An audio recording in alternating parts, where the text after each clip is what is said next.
เนเจอร์เลยปลาคอ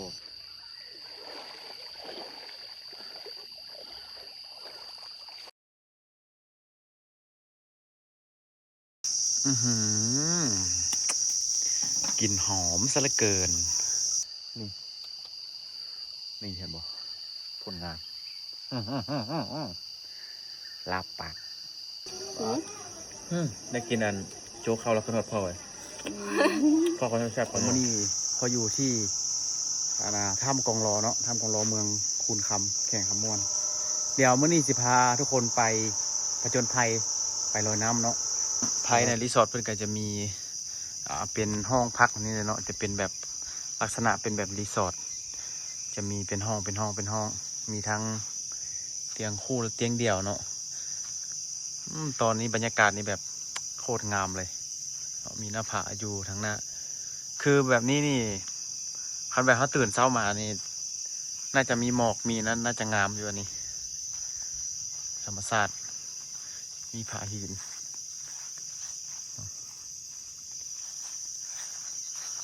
ติดกับแคมน้ำเลยเนาะอันนี้บัวเขาจะเอิ้นน้ำอย่างอันนี้นี่น้ำคือสีเย็นแฮงเป็ดนี่เลี้ยงเป็ดหลายเนาะน้ำเขียวๆงามๆเดี๋ยวจากน้อยเขาสิไปอาบน้ำเนาะไปอาบน้ำแล้วก็ไปดำปลาไปลิ้นอาบน้ำแล้วตอนแรงก็จะมานั่งลิ้นและนี่ก็คือผู้ประสบภัยของเราในวันนี้มาฮอดปุ๊บฝนตกเลยเนาะก็จะได้อาบน้ำอยู่อ่ะอันนี้คือไกด์เจ้าที่เจ้าถิ่นนะไม่ใช่เจ้าที่น้ำโคตรเขียวมันจะอาบได้ไหมอ่ะมันก็ไปเอาน้ำตกข้างนอกหน่อยเนาะเขาไปเห็นไหม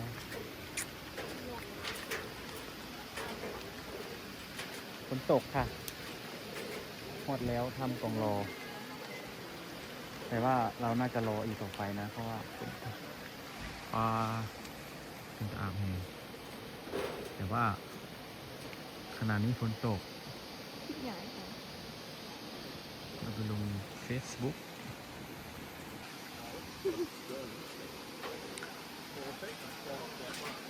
มากับฝนอีได้ไหมคะคือเป็นคือโดนโบกเราบุยชายเหยียดกลางเนี่ยพลาดแบบและสุดท้ายเราก็ไม่ได้อาบนะ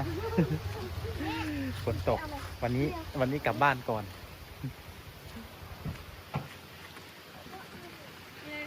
มาทุกคนต่อจากวันที่ไปอาบน้ำเมื่อกี้เราไม่ได้อาบเนาะอยากอาบน้ำแบบนี้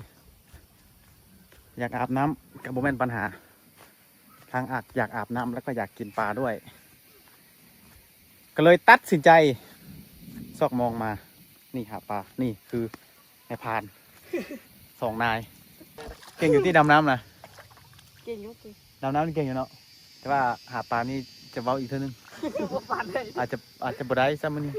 อื่นอ่ะอาจจะแต่วิธีนี้มองอย่างว่าอันนี้มองเวียดเนาะมองก็ไม่สูกุย่านน้ำเฮ้ยรู้เลยปะไปดึกไปพุ่นตื่นกี่ปุ๊ดมองแล้วจะกี่เด้อไม่ใช่อยู่ฟังพุ่นปลาหลายบนเป็ดนี่โอ้บนนี้มีอันนั้นเด้เฮ้ยบนนี้มีไม้เลยเอาไปลงพุ่นบ่หรือว่าดึงไปพุ่นบ่หันแล้ว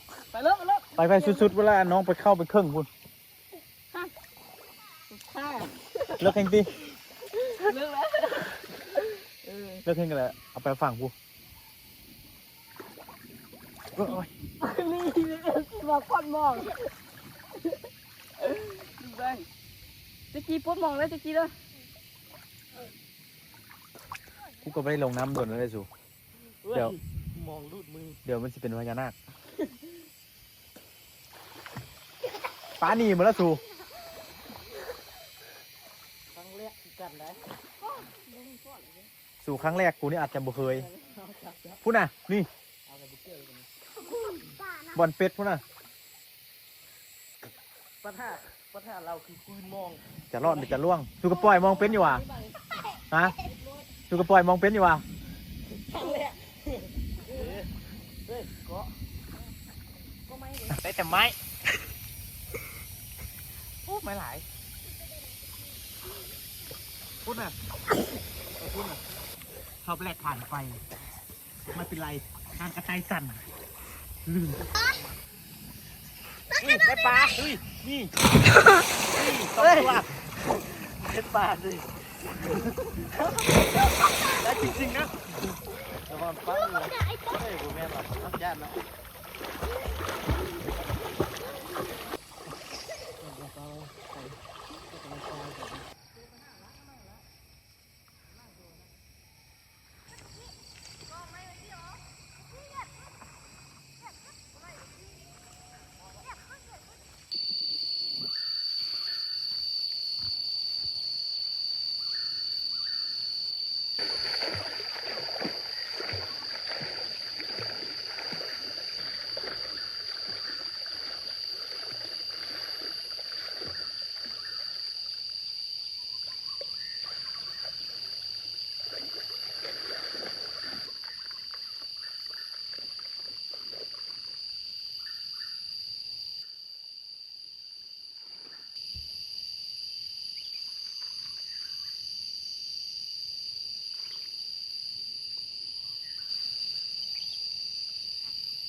นี่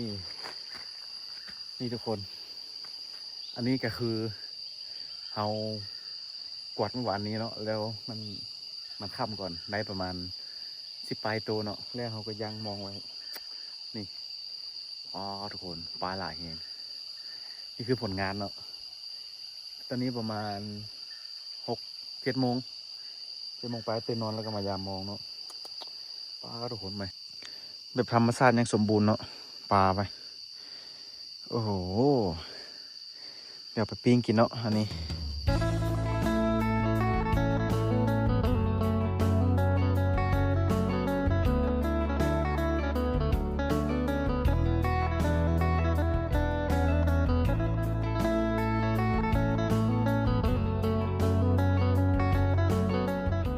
นี่ทุกคนหลังจากที่เขาไปอาบน้ำมาเนาะก็ได้มา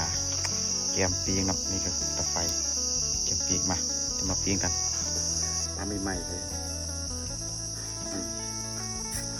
สีมือ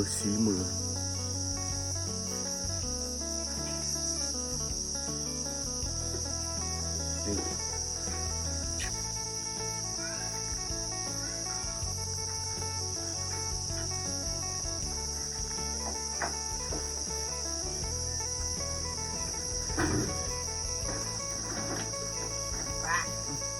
เอาไม้ยาวๆ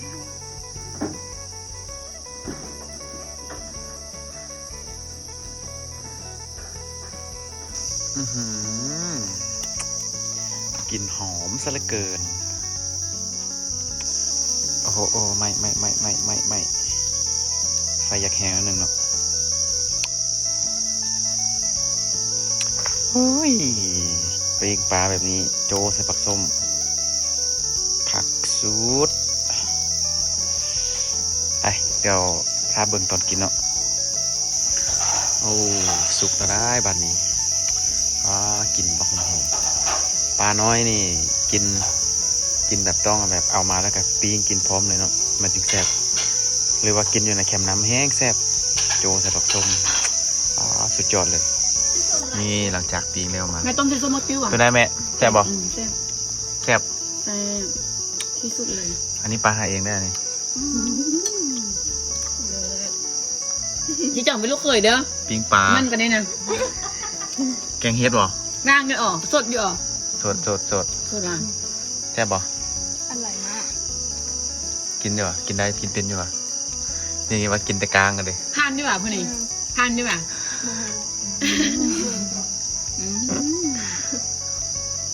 เบิ่งสุดทางเลย ผักส้มมาเดี๋ยวจะโจเข้า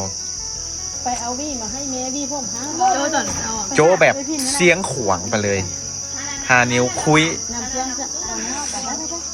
เด้น้ำพวกนี้แล้วก็เอาสมัครอันรวมกันนี่เพื่อน เข้าอยู่ไหน ส่งเครื่องเนี่ยแล้วอีเมซีร้าคือผู้เหอะแต่นี่ อนุญาตเพื่อนหน่อยหนึงแต่บอกเป็นอย่างมือเขาสาบแล้ว ทำบ่ได้นอนพักผ่อนบ่เพียงพอสมนี่อันนี้ยู่เหินนะใครแน่ เบิ่งมาเบิ่งวิธีโจ้ให้กินขวางโจ้เนี่ยได้ เวลา พ่อพันเดี๋ยวจะ อืม ตั้งเป็นปีกายนี้มัน นี่มันกินแบบนี้มาแบบตั้งแต่สมัยเพื่อไก่แมว อาจจะแม่นเพราะว่าเขาเกิดมาก็กินตรงนี้แล้วเป็ดป่นเขาอยู่ อีก ใน การอยู่ทางเบ้งอยู่ทางทักแค่ให้เราไปหาอยู่ทางเบ้งกันได้ถ้าเราอัน เอาบุ้งเพชรต้นมาปะนี่ในเฮือนขวาง วิธีโจ้ ดีโจ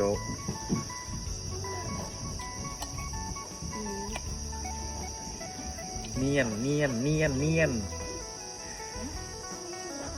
เขาก็เขียนว่าวันนี้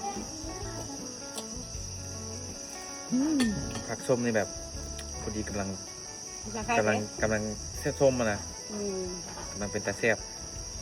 วันเสาร์วันนี้นะที่มันสร้าง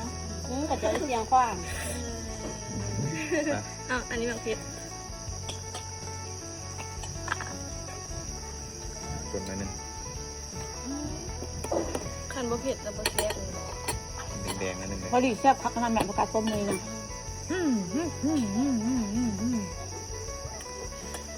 เราเบิ่งคนกิน ท่านยังมีอีกตอนอันก็ให้เขาตู้เย็น ไว้ให้กระจายลงมือกินอันนี้ผู้ดาผู้ดาเฮ็ดคลิปนะเมื่อไหร่ว่าเป็นพายเสียงขวางแล้วกินอันนี้ให้มันได้แล้วกินอย่างไรแล้วกินนะ เผ็ดอ่อน ยอมละกันแล้วนี่ กินได้ ๆ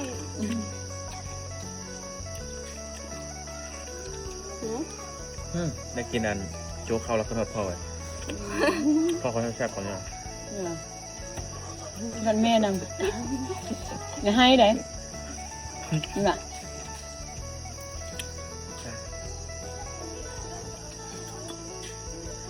ชุดแซ่บ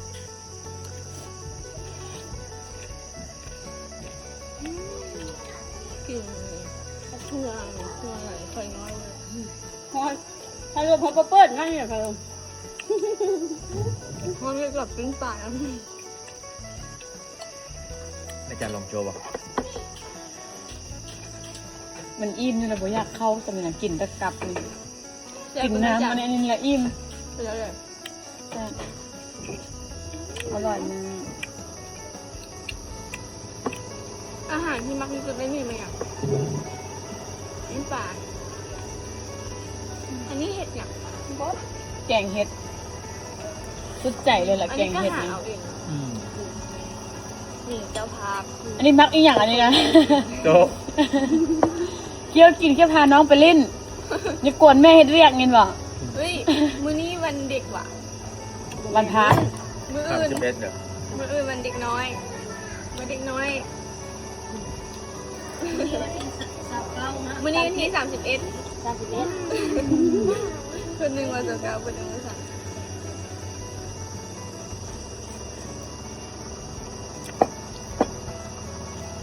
ซิกเนเจอร์ยูนิตส่วนใหญ่จะกินมักกินอย่างนี้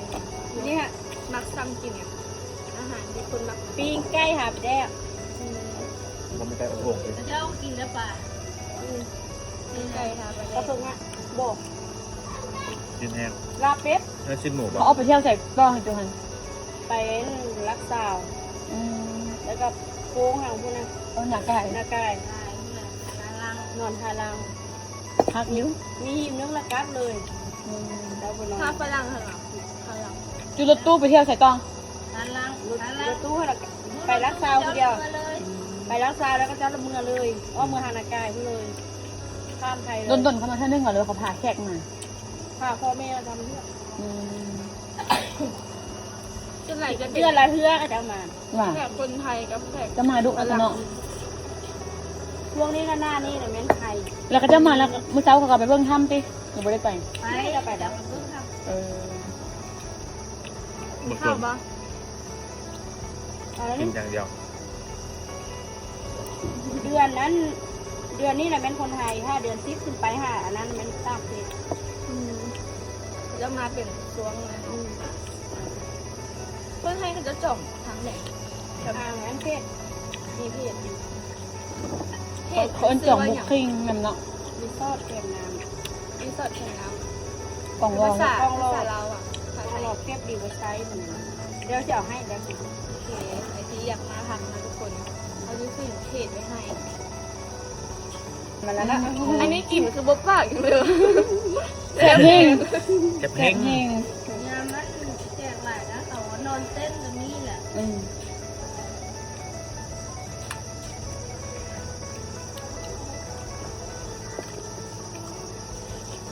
มางานนี้มีงานมีแก้แล้วนั่นสิคิดสิว่าฮัลโหลคุณเจ๊แจ้งกับสมอง เปลี่ยนอะไรเนี่ยเอามือแต่ว่าเห็ดให้มันสะอาด ฮัลโหล บูเม็ด ฮะ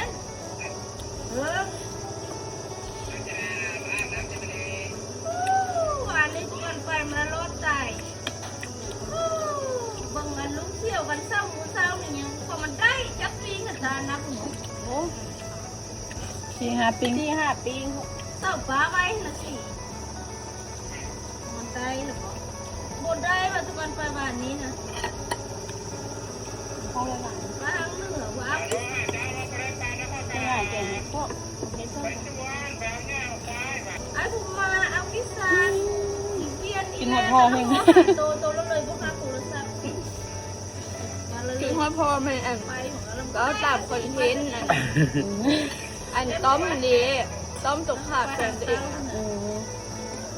แล้วเคยถ่ายคลิปแล้วว่า มาเอาไปหา กินตำกับปุ้นก็กินทอดพอเนาะ ตำมะม่วงเป๊ะตำมะม่วงเหรอ ปุ้น อันบักจุ้นเฮ็ดคือได้ค่ะเนี่ย แต่ยืนเห็ดเราเห็นแบบ ม แต่ว่าพอคนเห็ดแซ่บก่อน มาเอากันหน่อยสิ อันจุ้นเบาน่ะ ก็เห็ดลอกเรียนแบบตาม ไปเลยมาเอาไปเลย แต่แล้ววันหน้าคือเด็กก็เลยเห็น นะหลังเด้อ ก็คือใช่ได้แหละ คือแท้ แต่ว่าอันคักกันต้นฉบับอีกนะมันเฮ็ดแล้วนะ รู้จะแบบว่าดักเลย น้องเฮ็ดแผ่นมักนะคือหน้าเพิ่นเห็นมักแล้วมันฮู้เลย หน้ากับเด็กขึ้นมาเลย แผ่นเดียวฮู้เรื่องเลย